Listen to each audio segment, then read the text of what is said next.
So I just want to do a quick video actually on this 2011 and my opinions on the 2011 platform. Everyone for the most part has said for a very long time that 1911s are antiquated, outdated, or obsolescent. Around the 80s and 90s,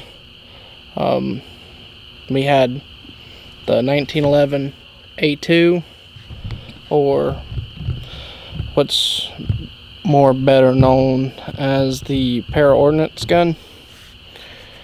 Para-ordnance double stack, like what you see that Rock Island makes.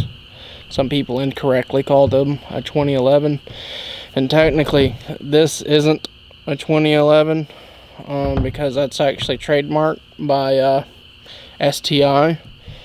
So this is a modular high capacity 1911. Go figure. But 1911s, if made right, without MIM parts, without plastic triggers, plastic mainspring housing, terrible heat treat, like a lot of your $400 1911s are, that some people swear by.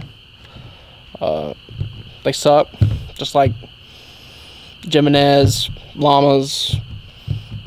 Can't say high points suck. They work, but don't go dropping them on a brick. But yeah, the platform itself has proven itself 100 years. It's damn near has gotten as good as it can get, and which is funny because guys like DC Precision, they're taking and looking at all the information that's been learned over the past 60 years and trying to apply that on Glock type firearms. He does some really cool stuff. One day I'm going to get him to make me a 10mm. One day. He says he'll do it. But this 2011 Atlas Gunworks 10mm custom Nemesis hard chrome DLC gun. Fucker.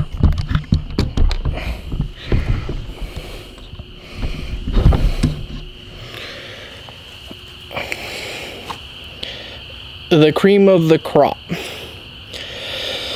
So the reason I chose this gun, I had a really long want list for what I wanted. A really long want list, and I had been looking for a really long time for someone that made a good quality, high capacity, high performance, Gucci as fuck 10mm. I couldn't find it anywhere. I tried Nighthawk. They didn't want to do it. I like their guns. I tried Guncrafter Industries.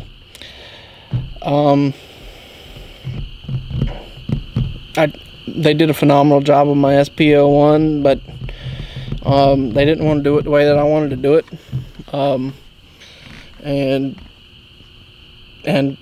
I think it took about 6 or 7 months of asking Atlas to do one, and then I saw that they had done one, and I was like, I want one. How much? And it got built. Quick turnaround time too, considering there's guys that are out there that are paying this much for guns as well built as these, and they're on 5-year back orders from a manufacturer that I won't name.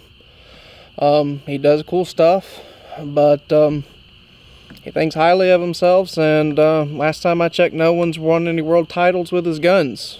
But that's why I went with Atlas.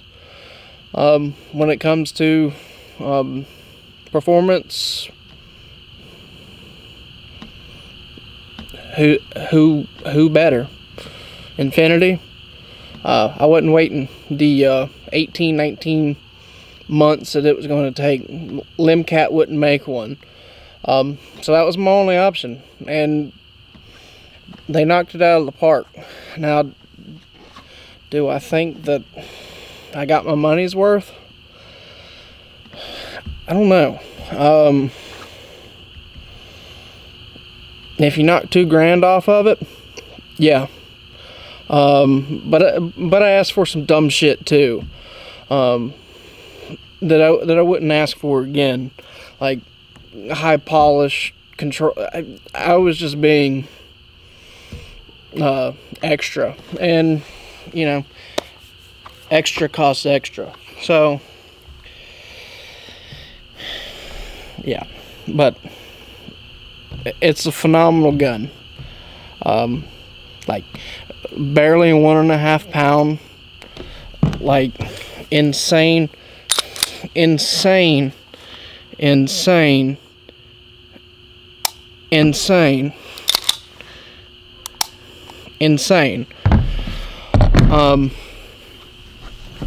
tell me of another 10mm on the market that has a 1.5 crisper than a potato chip and a tempered glass rod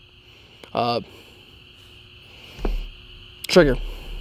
You're not going to find one that doesn't hammer follow.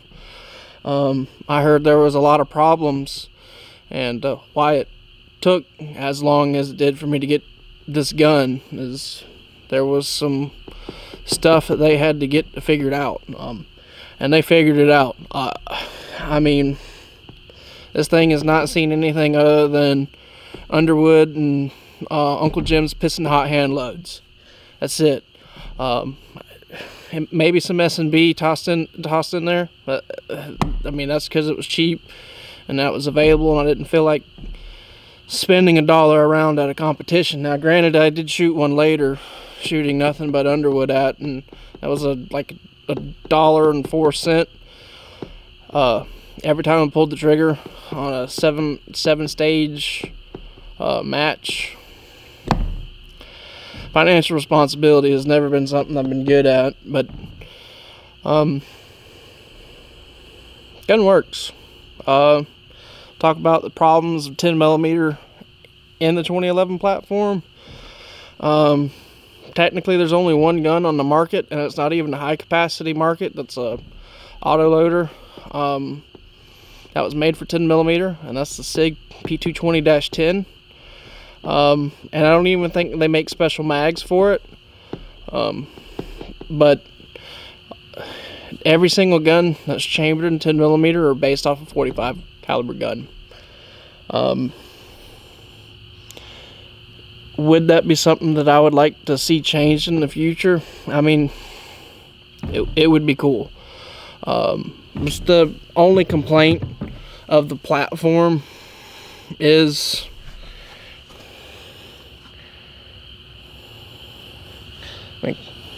focus. It's not going to focus. So the 2011 magazines, semi-spec maximum length for 10mm ammo is .1260. For good feeding and reliability out of the 2011 platform, you want to see projectile over well, 10mm specifically, because I talked to Adam about it. Anything under 1.240. So that is 2/100ths of an inch. Now that's not a whole lot, but when 2/100ths of an inch, that's a good bit. Now I've shot stuff that's 1.255, but the projectile shape allowed me to do that. But like I said, it's not the gun's fault, it's the platform's fault. Once I learned what I liked, or what it needed, I think I've got 2,700 rounds on it so far, and nothing under 650 foot-pounds of muzzle energy. but most of it around 8. So yeah, 800 foot-pounds of muzzle energy. Some people are debating what that even means as of late. But we're talking 8-inch 357 Magnum plus P performance. We're talking mild 44, maybe not quite mild, but light 44 Magnum performance, and an auto loading handgun that shoots as fast and as good as this gun does. And I say this gun does. This gun's way faster than I ever wished to be. I don't know about way faster. I could probably get much better and probably get to the point. It would require a lot of work, to get there, to outrun a 10mm 2011. I don't know if I can do it, but when it comes to the recoil management, this gun does a good job of it. It returns. It'll kick the fucking piss out of you, but you don't really feel it. It is weird. It's a heavy gun, but it's not as heavy as some of these guys that are running in production division. I'm seeing guys running 125 power factor guns that weigh 56, 57 ounces empty with a magazine in it. This weighs 55 with an optic on it and a 140mm steel magazine. So I'm pushing 260, 270 power factor. I think I've done up to 280. It returns. It's kind of why I think power factor is dumb, but that's a whole boomer topic for another subject. This gun runs. Like I said, the option, I didn't even think about it when I ordered it, but it'll be addressed. A gigantic safety on this side, which would be great for a right-handed shooter. It's terrible for me. I'm not right-handed. But there is so much room for a finger right there. So much. My trigger press. Yeah. Jerking a trigger. We ain't getting into that today. But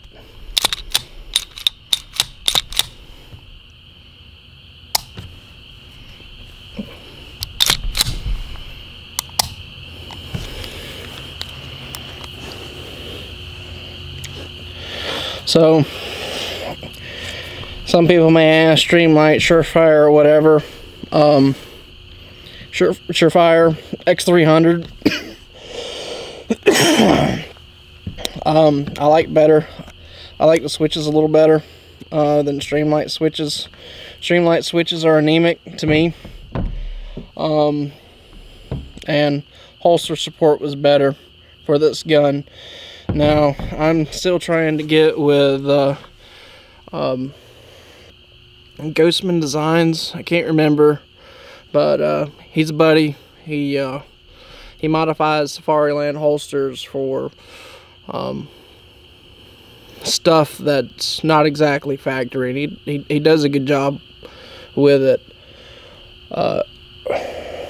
But yeah, so eventually, whenever Safariland catches up, this will be fitting into a Safariland SLS holster with a hood on it, and I'll love for that to happen because I'm a big old boy, and I two-gun pretty hard when I decide I want to do it, and what's limiting my speed from going from A to B is keeping shit in holsters, keeping mags on my person, because trying to get this much mass fucking moving requires a lot of power. Moving from A to B is work. The speed that it goes in there is power. So, there's some big old boys out there that shoot really, really good. My boy Tony Salas, hey, big old boy.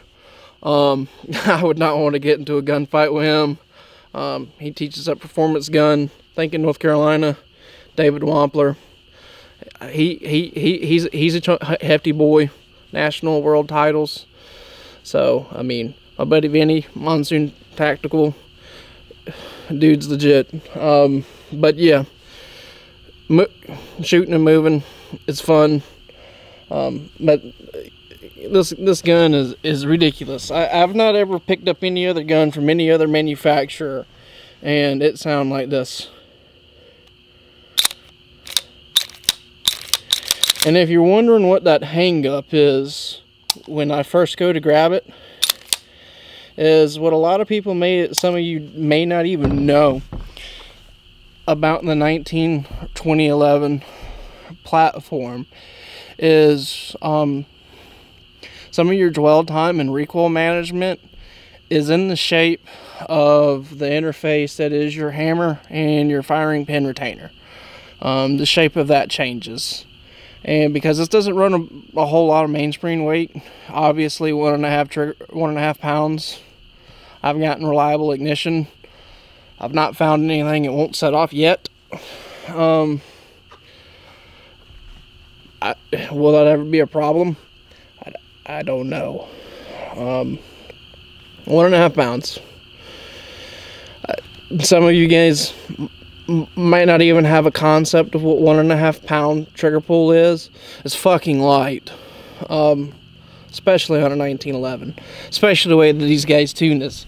Like, if I've not shot in a while, I mean, once you feel, there's a definite wall. I mean, you feel it, and once you feel it, once you notice it's there, it's gone. It's insane. Because I've shot in plenty other with 2.5, 3s, 4s, 5s, 6. Fuck, don't get me started on 6-pound 1911 triggers. If your 1911 is made and it's got a 6-pound trigger and it doesn't fucking run, because your gun should be sloppy, throw that shit in the fucking trash. Yeah. Elitism, whatever. Looking at you, Kimber, I've never been more disgusted in a handgun in my life. $2,400 for a Kimber Super Jaeger, and it comes with a plastic trigger. Fuck out of here. It's repulsing. But that's what they do. They'll charge you $2,400 for a terribly built 10mm handgun and put a $20 magazine in it. That doesn't even feed the first round. At all. At all. Number one complaint, Kimber handguns. A magazine don't feed. Well, I mean, what kind of company sends handguns out with magazines that don't run? If I have to tune a magazine, it's fucking broke. Staring at you 2011s. Staring at you MBX. Hell, staring at 2011 platform and 10mm in general. But it's a really nice gun. If some of you guys can't afford a Gucci 9mm, 10mm, whatever caliber you want, 2011, and when I mean Gucci, I don't mean the standard production model. You know, something that where one guy assembles these, one guy assembles this, I mean, unless these guys are masters at this craft, like nobody else can do the trigger jobs like this guy, nobody else can do the barrel fitment, yada yada yada. But get something nice, bro. Like, you'll appreciate it. I no idea what's going on across the house, but it sounds like something might need to get shot if it gets closer. So if it happens, I'll put it on video, bro. But the gun's legit. 10mm cartridge. In my opinion, when it comes to pistol calibers, it's the most versatile. Why do you say that? Subs, supers, precision, power. It checks all those boxes. Performance, it checks all those boxes. The only box that it doesn't check is ease of shootability, but you know, we're not talking about 75-pound, 100-year-old ladies. I'm just being honest. When it comes to shooting, I mean, hold it, point it, shoot it, train with it, practice with it, because there's a difference in between training and practice.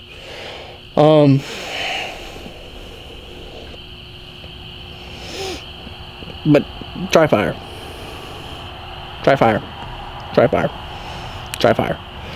And when it comes to dry fire, I don't know if some of you guys have paid attention to or ever seen Cool Fire Trainer. I'd always been curious of them, and I actually got to see him play with them at Big Daddy Unlimited Epic shoot this go around. Eric Fuson, however you pronounce it, and Jan, I don't remember his last name. Really cool dudes. But that system works, man. I mean, it drops into your gun, lets you use your own gun. Works for, you know, works pretty good for minor power factor stuff. Training, recoil's pretty close, pretty legit, pretty decent, close enough. I mean, far superior than having to either pull the trigger and then reactivate it and pull the trigger, reactivate it, or just using a dead trigger. I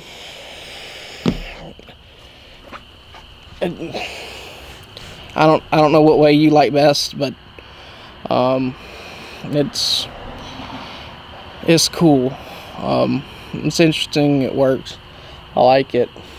I like it a lot. They're coming out with stuff for sight block guns. When? I don't know, but that's the next project. Because there's so many guys out there that shoot limited or open division and don't have that capability. But train, practice, shoot, get good.